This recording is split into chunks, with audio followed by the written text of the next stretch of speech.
All right, good morning everyone. Welcome to 1 Million Cups Dallas. We're going to get started here, so if you would find your seat. My name is Rod, and you're here for 1 Million Cups Dallas. Welcome. Is there anyone here that's here for the first time? Never been to a 1 Million Cups? Oh, good. We have several people in the audience. Well, welcome. Well, our format's pretty simple. We have two startup companies that we're going to present for you today, letting you know what their business is, and then we're going to have a question and answer and feedback session. So our goal is really to have the community, which you guys sort of help them with whatever challenges they have inside their company. So we'll talk about that a little bit. So 1 Million Cups is a nonprofit organization started by the Kauffman Foundation, and we are in 40 different states across the country. So meetings like this are happening everywhere across the country at 9 a.m. on Wednesdays. So you are part of a larger sort of movement to support the startup community. Now we do have a 1 Million Cups app, so if you haven't downloaded our app yet, you can find that on the App Store. It's actually 1 Million Cups with the number 1.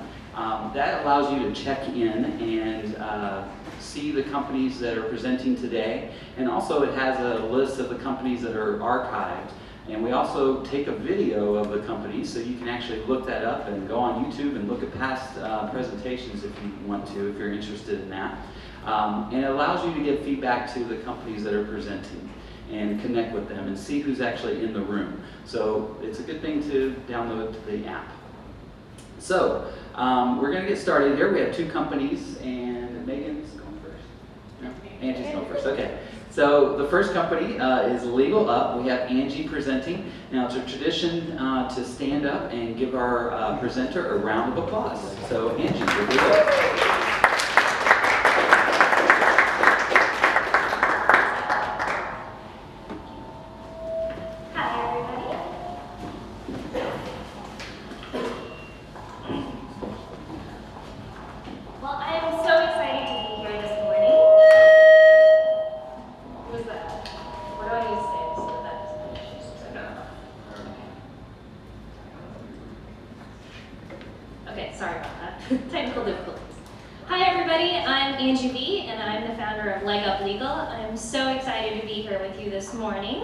Thank you for coming bright and early on Wednesday.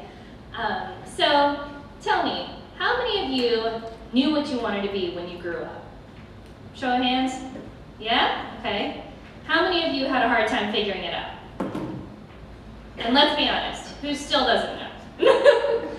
Okay. All right, great. So I thought I knew what I wanted to be when I grew up. And I went to college, did what you were supposed to do. I got a degree in business with a concentration in marketing, and I went to work for an ad agency for 2 years. Thought I wanted to be one of those people on Mad Men. And then the recession hit, and that sort of derailed all my plans. So they started laying off people in droves, and then they started consolidating their jobs onto the rest of the people who stayed. I was working these 60 to 80-hour weeks, making $32,000 a year, hating my life. And I started to think of what I wanted to do next. And at that time, I was lucky to meet an intellectual property lawyer who suggested that I go to law school and wait out the recession. And I thought, hey, that's a pretty good idea. So I enrolled in law school, and coming from a branding background, I decided to focus in trademark and copyright law. And so I went to a very specialized, small niche school all the way up in New Hampshire. And when I was there, I met someone who would become my mentor for the rest of my life, pretty much. He hired me for an internship at Under Armour, and I went to work in their in-house trademark department. And while I was there, I learned all about trademark law, but I also learned about career building.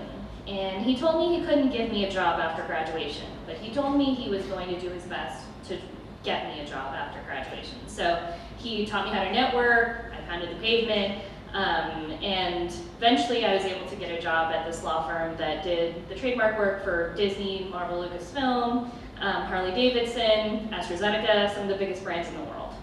But then I still felt like something else was out there. So I wanted to move back to Dallas to be closer to my parents, so I joined a law firm here called Haynes & Boone.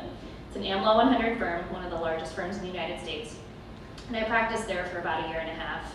And then I decided to switch again. So I remembered what it was like to be a law student and then a young lawyer trying to get my career started, and I thought it was really, really hard. And when I got to Haynes & Boone, I realized there weren't a lot of other people that looked like me. And there weren't a lot of people in the leadership that looked like me. So I kept wondering, where did all these people go? I mean, I saw them in law school. And I realized that it's a pipeline problem, so I wanted to change that. And so I founded Leg Up Legal. So, let me hit you with some statistics. In the United States, only 23% of all equity partners are women. Only 9% of all equity and non-equity partners at US law firms are minorities.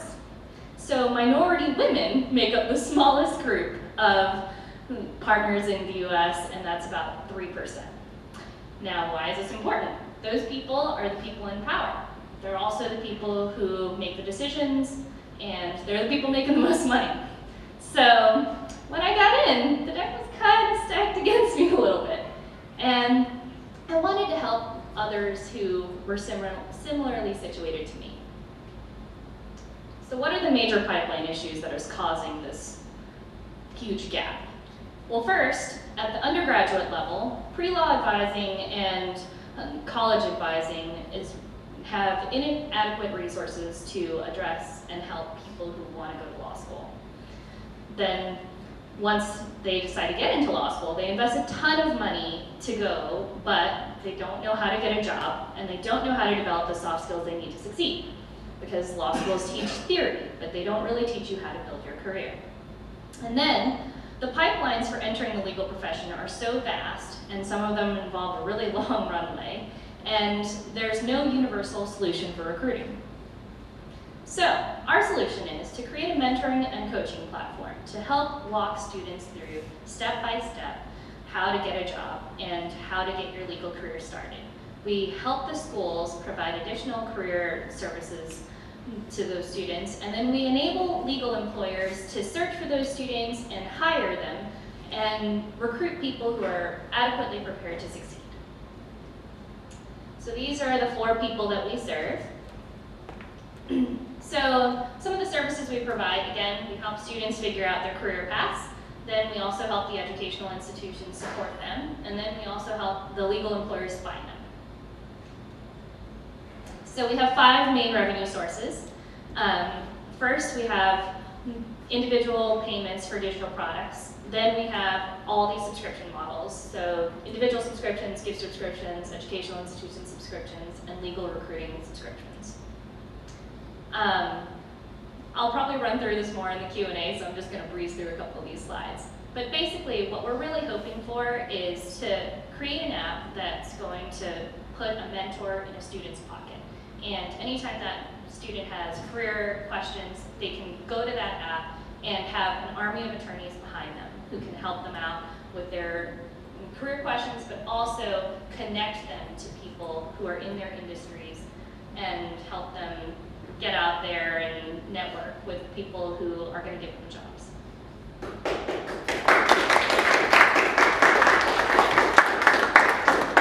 Okay, so we're going to move in. Oh, this is very loud. You can hear me, man. We're going to move into questions. Good job. I know you were surprised by the 6 minutes. Yeah, it flies by. That's better than it feeling really slow. You're like, how many minutes do I have left? Okay, so we're going to do questions. I will walk around, give you the mic. Please make sure you speak into the mic so that we can get it on video. Other than that, I saw a hand, so I'll start over here. Please also say your name. I'm Jason. Great presentation. I thought that was really interesting. You blew by the slide that had the 4 groups that you serve. I was wondering if we could see that again. And my question is, it sounded like you had subscriptions that kind of hit maybe all 4 of those groups. But I was kind of curious if how you're serving each of those groups and if there's one that you want to target specifically. Because I would think that if a school is paying you, then maybe they would not want you to charge students. Yes, exactly. So we do have revenue models that get to each of our customers.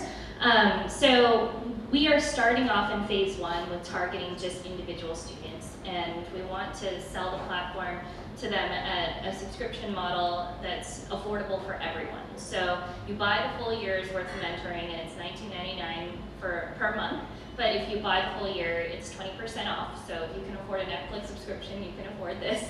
And basically, once we get enough traction, we want to start approaching the educational institutions to see if they will buy school-wide subscriptions and then pass it on to the students for free. And then after we have enough people on the platform, we're planning to use it as a recruiting tool on the flip side, and then charge legal employers to find students and candidates.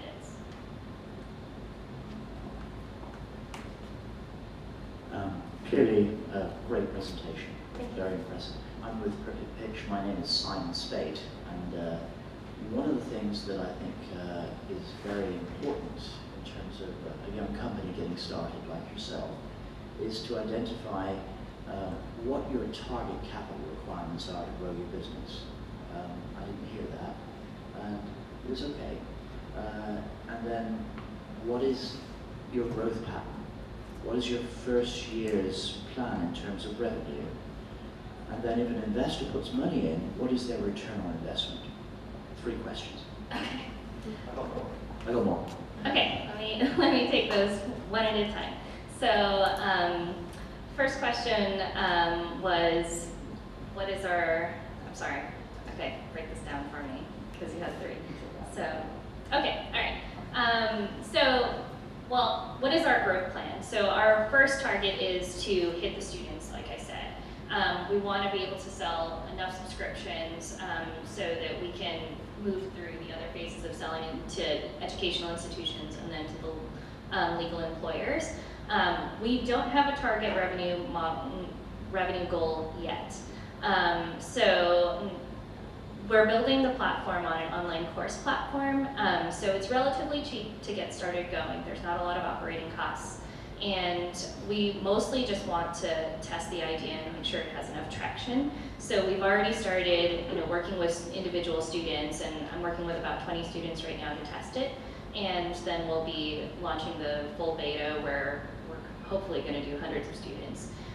So after we go through those phases, we'll kind of understand more of how much we'll need to get going.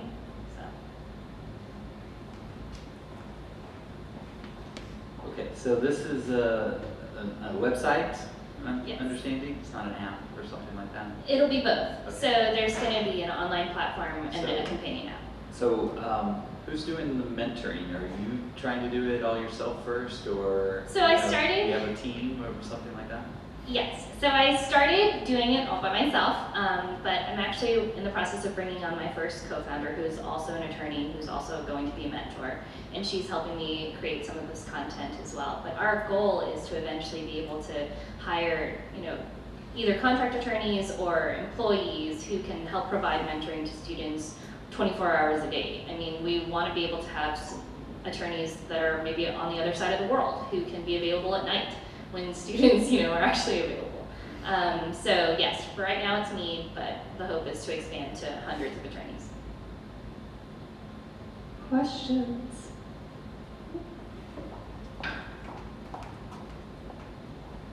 What is the status of your website and your app? So my website is up, but it's just a bare bones one, and so you can go on there, sign up for the mailing list, and then basically through that you can sign up for the beta version. And as I said, I'm already testing it with a few students, but we haven't launched the full beta yet. So Are they paid students? Are you currently accepting money right now? not yet. Okay. Yes. Good job. What do you need help with right now? Okay.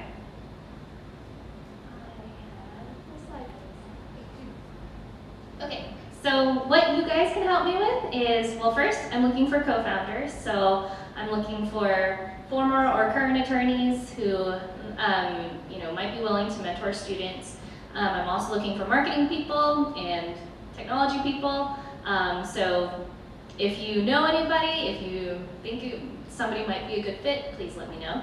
And also connect me with other people that you know that might be interested in going to law school or are already in law school. And I'm also looking to connect with attorneys who might be willing to help create content for the platform. So those are the things that I need. Where did you go to law school? Question. Hold on, sorry. I'm gonna leave the questions so people don't mind. All right, so I think you did an awesome job as well. Two questions. So I did not see the slide, but I think it showed something like it was like 130,000 people is the market that you're going after. Yeah, actually it's a bit bigger than that. Sorry, I just didn't even get to any of these. But so for the law students, we're looking at about 277,500 students. And that includes people who are interested in going to law school and people who are already in law school. And then for educational institutions, there's like over 4,000 colleges that we can target. So it just depends. Cool. So. So my next question was, were you going to just stay around law, or you plan to open up to other? So right now we're focusing just on law because this is one, the space that I know the best. And then two, it's a very unique pipeline, so there's a lot more paths that you can take, and it's at the graduate level rather than the undergraduate level. So I think if we wanted to change the model to target undergraduate students, we'd have to tweak it a bit. So we're starting in this niche and just focusing on this market at first, but I think it does have the potential for expansion. Awesome. Well, thank you again. If y'all help me in thanking Angie, we appreciate it. Thank you. I'm going to talk really quickly before our next presentation about a couple of things. One is, my name's Jessica Vittorio. I always forget to introduce myself. It's not really that important. You can just find me, be like that girl that runs around with the long hair. People will be like, yep, okay, I know who you're talking about.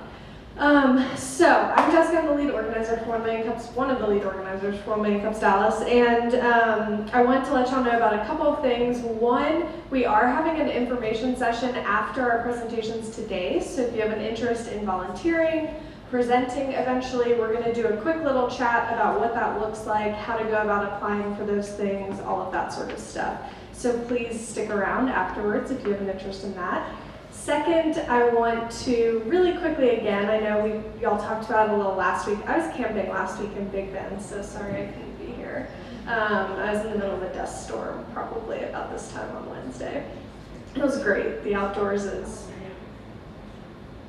beautiful.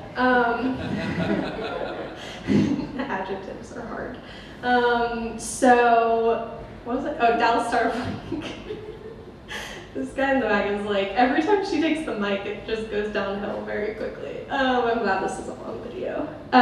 So Dallas Startup Week is the Dallas community's opportunity to connect, network amongst entrepreneurs, investors, people in the community, and also provides a source of education. It is a free week of events. It's happening the first week in April, the 1st through 5th, I believe is the official dates. It is really great. We're anticipating about 10,000 attendees this year. Historically, we've had 7 to 8, but we have a lot of new events this year. So in addition to our general tracks of content, so all of these individual niche kind of focus areas will have their own tracks of content: marketing, real estate, AI, AR, VR, a whole bunch of them, legal, capital and funding. So they will have their own individual events Monday through Thursday throughout that week. We have our State of Entrepreneurship event on Wednesday night, which is a big kind of keynote given by various people in the community that talks about where the Dallas entrepreneurial community is and the cool things that have happened throughout the past year. We also have our Women of Innovation Summit, which is happening all day Wednesday, which is pretty self-explanatory. I feel like you can put those pieces together. And then we have a Corporate Innovation Summit on Friday of that week, which connects corporations to startups in various capacities: funding, acquisition, how they're helping corporations to develop their technology, all of that sort of fun stuff. We will host 1 Million Cups that week, but it will be at Startup Week. So we will be downtown. Base camp for Startup Week is at Ross Tower. We will be at Ross Tower that week. I will keep reminding you because I know it's going to happen. People aren't going to listen to me, and then you're going to show up here, and no one's going to be here. Actually, that's not true. I think someone, Blockchain, may be here that morning, but we're way better than Blockchain. Just kidding. Don't tell them I said that. Can you tell everybody to connect with the social channels? Yes, find Dallas. Yes, find Dallas Startup Week on the social media channels: Instagram, Facebook, LinkedIn. Yep, everywhere. Find it everywhere. It highlights all of the cool speakers we're going to be having. It'll tell you about all of the awesome events. Mark Cuban will be speaking at a cocktail reception if you are interested in Mark Cuban. Everyone's like, no, I'm fine. Who is that? No, just kidding. He's awesome. Once again, glad this is on video. Mark, don't hate me. Okay, so stick around after. We're excited to have all of you here. Our presenters this week. Oh, Jasmine has something else that she'd like to I'm not have. having coffee. I haven't had coffee. It's okay. I haven't had enough. I was going to also say, if everyone can connect with the 1 Million Cups Yes. social channels, we'll be letting them know about all those. Yeah, 1 Million Cups Dallas. So 1 Million Cups DAL is our Instagram. If you're on Instagram, we also have a LinkedIn. You can connect with us on the 1 Million Cups website. All of those things are great ways to reach out to us, and we love talking to you. So feel free to connect with either myself, Jasmine, Monica, Shane, Rod, Humnan, any of the organizers. We'd love to talk with you. If you don't know who we are, we'll be here after because we're having an information session. I also do want to give a special shout out to our presenters this week. Aside from the fact that they are both awesome, very successful female founders that I love highlighting, I also gave both of them very little notice. We had some people drop out, and I'm like, hey guys, help me. And they were both like, yes, what do you need? We will make it happen. So we're very thankful to have both of them. They're awesome, and I'm excited to highlight their companies, but I do want to make sure that you go up and say thank you to them. And they're both kind of new to either the Dallas community or the startup scene. I know Megan will tell you, but she just came here from California. So we are excited to have them. I'm excited to have y'all. Thanks for coming. I will stop talking, and I will let Megan talk now.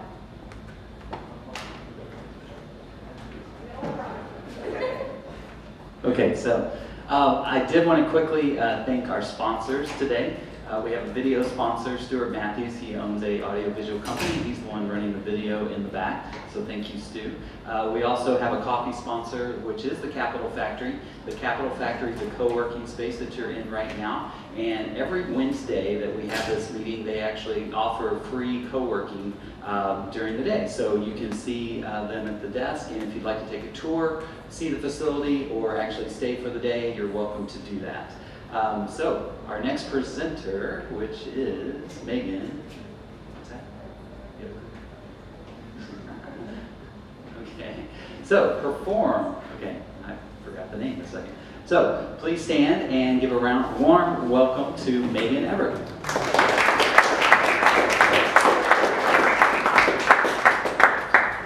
Hi guys, I'm Megan with Perfrm. Let's see if I can figure this out. So Jessica called me last night and I just kind of threw things together. Perfrm is a SaaS platform, subscription-based. What our tagline is, we do what your CRM doesn't. How many of you are actually in sales? How many of you have had to forecast your pipelines or your revenue for the year? How many have spent hours doing it? Right? Or spent a lot of money paying an engineer to develop your sales force to do it for you. So the problem is CRMs don't do everything. We all know this. We pay for a CRM, and then we have to do add-ons. They're all expensive, but we have to hire engineers. CRMs are also to help management first, so the executive team can see what's going on, and then help the employees. Online sales training isn't personalized. How many times have you guys gone through a sales training and you're sitting there like, I've done this before. Like, I don't need this, it's a waste of my time, I'd rather be selling. And then online sales training doesn't go off of your personal data. So nobody's looking at your pipeline saying these are the kind of deals that you close and this is what you should be trained in. So our solution is an open API to your CRM. We've solved the problem of companies not wanting to give us customer data, and we only take the numbers and not your customer information. This enables our tool to forecast out your sales down to the individual sales rep and for up to 12 months in advance. The second part of this is we take that data and we give your sales reps a personalized path on only things that they need to improve on. Our engagement stays up because we've gamified the sales learning system. So our product is a pipeline analysis. We do quota tracking, personalized sales training, and then we also have a peer community to keep people engaged. These are our sales numbers to date. We launched in April of last year. So we have over 175 coming in every month. We've doubled revenue in the last 4 months. We'll be at 2.5 if we bring in nothing else this year. And we have over 7,000 users. In the next 90 days, what we're looking for is to build our sales team. So if you know any talented salespeople, we're hiring. Introductions to large companies that are looking for sales training platforms. And I am new to Dallas. I've been here 2 months. So if you guys have any networking events, please send them to me. And then contact information, which I also know is being shared on 1 Million Cups. Questions?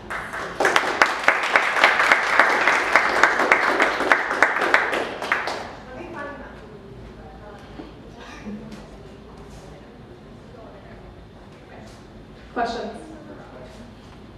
First, I know what I'm doing. First question we always ask everyone except Angie, because I forgot, is what can we as a community do for you? Send me all your salespeople. Do you have sufficient capital? So we do. We're running, I don't know how much I should share about this, but we run out about 30% of what we bring in every month right now. But we are going to be raising our Series A. In what capacity? What was your capital formation? How are you taking the money? We haven't taken any money at this point. I'm sorry. How will you be taking the money now? We'll do a traditional Series A, I think. Yeah. Is that a convertible note? Is it PPM or? Probably on equity. Equity. Yeah. Love some complex funding questions. Hey, great presentation. I had a question about your API. How are you competing with large platforms like Salesforce? Are you planning on getting adopted by them or like just bought out by them? I mean, it's definitely an option down the road. Our platform's only $24.99 a month per user. So we're affordable and it's an easy add-on instead of hiring like a sales engineer or paying Salesforce to build out these forecasting tools for you. So I have a question. I know you said you just moved from California. What in your mind has been the biggest obstacle in switching environments, but also coming from an area that a lot of people would say is tech-focused to Dallas, which is also tech-focused, but has a different culture, I would say? I obviously don't have the network here that I had in the Bay Area, but I think as far as Dallas being not as tech-focused or whatever, I think Dallas has this little bit of an idea of what the rest of the world thinks of them. I've run into that a lot. But we honestly, we see Dallas as like the place where everyone from the Bay Area is moving because it makes more sense to hire people here. Like it's just more economical and people can live here without working 100 hours a week. So. Awesome. Okay. Other questions? Can you share with us how you first got your first 10 users, then your first 100, and then journey to 7,000? Absolutely. So my background is actually SaaS sales. So I did the call all of my friends and be like, hey, I'm doing this, and old coworkers. First 10 was super easy. First 100 came from like a couple of old clients, and then our first 1,000 happened over like 6 months. So I always think that like getting your first 10 is probably really easy, and once you get 10, you can get 100. Once you get 100, you can get 1,000, and so on. So we're building the 10,000 right now. Next goal. Hey, yeah, great presentation. Good job, especially for only prepping for like 24 hours. It was awesome. 12. Yeah, 12. Okay, respect. My question is, of course, you said your APIs plug into existing CRMs. Yes. Is that right? Okay. Yeah. Because like I haven't worked with a lot of CRMs, but there's a lot out there. There's a ton. And so like, what? Not exactly how do you connect to them, but like what major platforms do you connect to, and have you worked with custom platforms? You know, there's a lot of companies out there that are developing their own CRM. So I guess I used to use one called 17 Hats back in the day. You might be familiar, I don't know. I'm not. but that's pretty much the crunch of my question there. Thank you. So we have built APIs to 5 major CRMs now. And then I'm actually working with Barista Ventures, if anybody knows them. And they are our dev team. So they're building everything on the back end. So if we have anyone over like 200 users, we'll custom build to their CRM. Oh, okay, gotcha. Yeah. Thank you. Other questions?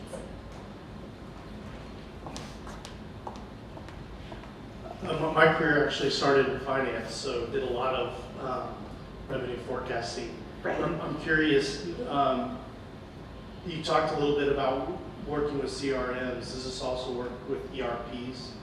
So we haven't done any ERPs, but I'm sure we could make it work the same way. It would just depend on how large their scale is. So if there's an ERP that has hundreds of thousands of users, it would make sense to build an API there. But essentially anything that gives you a sales pipeline, we can work with. Other questions? That was really good. How long have you been in operation? And then my actual question is, can you give us kind of an idea of your ideal companies to work with?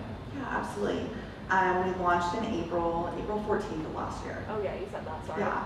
And then ideal companies, we're working across the board with quite a few. We started with really small startups in real estate, and then we've moved on to kind of direct sales, and with our we're now launching like an improved platform in 3 weeks, and we'll start going after really large corporations. Awesome. Well, thank you so much, Megan. We appreciate it. Let's give her a round of applause.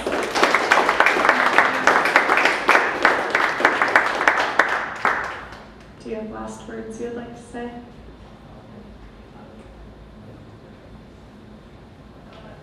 Okay.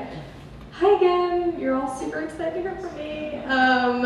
So I do want to thank our venue sponsor really quick, the Dallas Entrepreneur Center and Capital Factory. I'm going to give them a chance to come up and say something really quick. The deck, Delaney, help me welcome Delaney to the stage, and Tret's going to be up after her.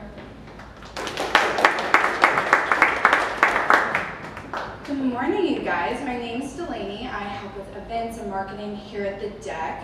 This is one of our shared spaces. We share it here with Capital Factory, but we're dedicated to really spurring on economic growth and innovation by helping entrepreneurs like yourself. And we do that through these innovation hubs. We do that through networking events, mentoring, any sort of community outreach, and just places like this where you can get together, learn, help each other, community advocacy, all of that good stuff. So if you're curious about how to get plugged in or how to learn more, come and find me and I'll let you know. Thanks, guys. Thanks, Delaney. Tret with Capital Factory is now up. Let's give Tret a round of applause. Hey guys, my name is Tret. I'm the events coordinator here at Capital Factory. I do all of our recurring events, so that means meetups, programming. So at Capital Factory, we focus on trying to be the center of gravity for entrepreneurs. That means we try to provide resources such as giving 1 Million Cups a place to do their thing. And next week, we also have Founder Stories, where you get to hear and chat with Nick Kennedy, who is the founder of Rise. Yes, Rise. And then he got acquired by Surf Air, and he was the president of Surf Air, and now he is our mentor. So yeah, you guys should come and check it out. We'll also be giving tours afterwards. Like I said, stick around if you have an interest in volunteering, presenting. We'll have a quick info session. I promise to keep it brief and focused. Other than that, thank you all for coming. I will see you again next Wednesday at 9 a.m. We will have 2 brand new companies that we will be excited to share with you. Connect with us on social media if you haven't already. And we do have co-working on Wednesdays, so feel free to stick around, hang out, and chat with everyone. The only thing they ask is that you do check in at the front desk if you plan to stick around for co-working. So other than that, thank you all for being here, and I will see you next week.